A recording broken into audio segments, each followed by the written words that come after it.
Our next speaker on my list is Madam Scott Cato for the Greens European Free Alliance. Madam. Thank you very much, President.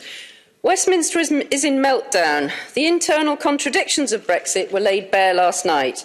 Brexit was never anything more than a bunch of slogans. It could never be turned into a coherent negotiating position. As we play out the endgame and the Brexit fraud is revealed, its supporters dream up fantasy deals so that failure can be blamed on Brussels. But we must hold our nerve through this Westminster chaos. A majority of UK citizens know that the best future for our country is inside the European Union.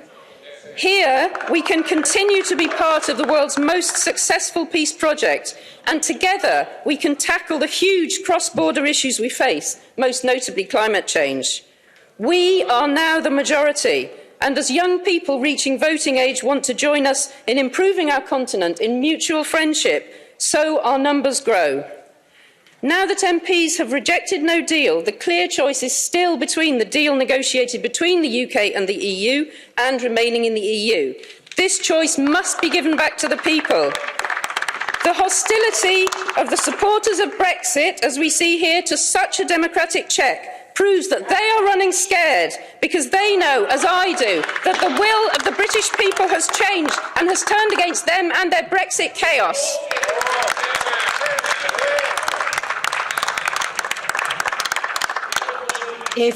Colleagues, if it were in my power, but it's not, the word rubbish would be banned from this chamber.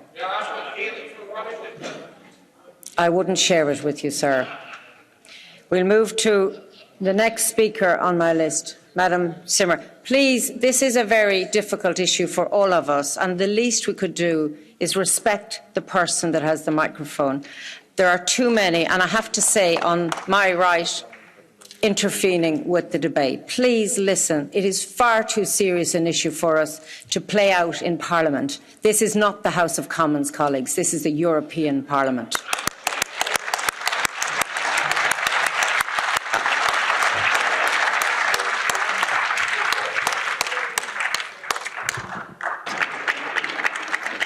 Mr. Farage, you have the floor. Well, public opinion, indeed public anger, had a big impact on those votes in the House of Commons yesterday, and with it we've seen a diminution of the risk of a second referendum. For now, the prospect of Article 50 being extended taken off the table. And when I hear speakers, despite the Spellman Amendment, saying today they're worried that the risk of a no deal has increased, you're right, it has. But not because of what happened last night in Westminster, but because of the response, gentlemen, we got from you this afternoon. You know, even when the Prime Minister actually gets a majority behind her. And all right, I accept she made a dreadful mistake by signing up to the backstop. You summoned her. At 4:15 in the morning, she left Downing Street. She went to meet the ultimatum that you'd set her. She signed up to something that has proved to be a disaster. She signed up to something that no country, unless it had been defeated in war, would have signed up to. We now realise that mistake, and actually, the House of Commons, the country, is overall looking for a deal. But you know something? Before the referendum, no one knew who the European Commission were.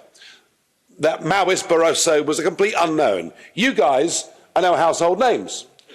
And what we've seen is an appreciation in Britain that unelected bureaucrats in Brussels have been talking down to and humiliating the Prime Minister of our nation, and we don't like it. And even when she comes back, trying to be reasonable, saying let's renegotiate, you're not prepared to give an inch. The reason that a no-deal Brexit's got a little bit closer is because of the sheer language and attitude, not just from the Commission, but from many in the Parliament towards the United Kingdom. I think public opinion will be very, very angry that there is no give today from anybody in Brussels whatsoever.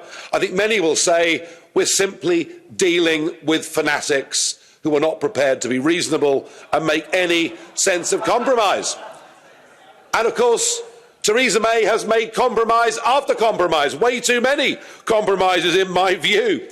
So I think we are beginning to think that the public will come to a view that no deal is better than the backstop, and that's a big problem.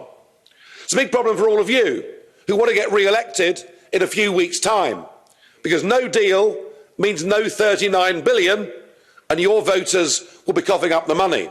No deal means the 100 million bottles of Prosecco we buy every year from Italy will become more expensive, as will 750,000 German cars. So why don't we all prepare sensibly for a no-deal scenario? Why don't we prepare to go to the World Trade Organization, use Article 24, so that we can, after we leave on March the 29th, have a 2-year period of no tariffs, no quotas, no restrictions of any kind, no problems or difficulties with Ireland whatsoever.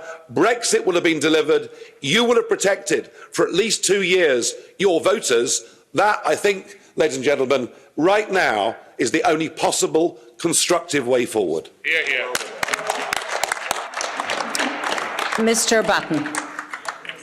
Thank you, Madam Chairman.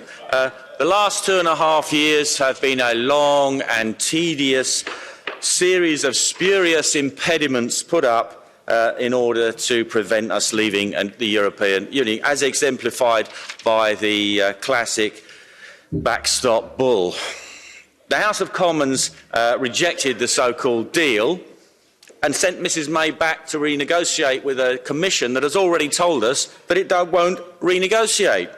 The Commons may have rejected the amendment to extend Article 50, but it knows very well that the Withdrawal Act itself allows that date to be put back, and the Council of the European Union can extend Article 50 if it so agrees. Will we actually leave on the 29th of March? Or will the British political establishment manage to overthrow the result of the referendum altogether? The best thing that can now happen is if we have no deal on the 29th of March and that we leave under the Withdrawal Act and on WTO terms. Article 50 will have expired and the treaties will cease to apply. If the British Parliament prevents this happening, then they will have put themselves in open rebellions against the British people, and that will have profound consequences for any belief in democracy that is left in the United Kingdom. Mr. Woolfe. Thank you, Madam Deputy Speaker. Today is a good day for Brexit. Today is a good day for British democracy. Because over the past 2 years, our government has lost its way. Instead of negotiating effectively, it compromised weakly. The EU wanted to trap Britain in a backstop deal that makes us pay money, yet stops us competing against them on the world stage. The EU worked and encouraged Remain collaborators in this House and Westminster. It invited devotees from Blair to Chuckling Omanna, flowing like champagne at an Islington Remainers' wake. The constant negativity stalked us. Weakness cowered us. Division delayed us. But weakness no more. Despite this, the British people were not for turning. They valued their vote over Project Fear. They do not fear a WTO deal, but relish an independent future. And the British government has finally caught the mood and got on the freedom train. They finally understand our desire for independence, our fight for self-determination, our belief in our nation state. By uniting last night, the Conservatives are succeeding in releasing our spirit of belief once more. We will leave the European Union, we will have Brexit, and we will be an independent nation once more. Thank you.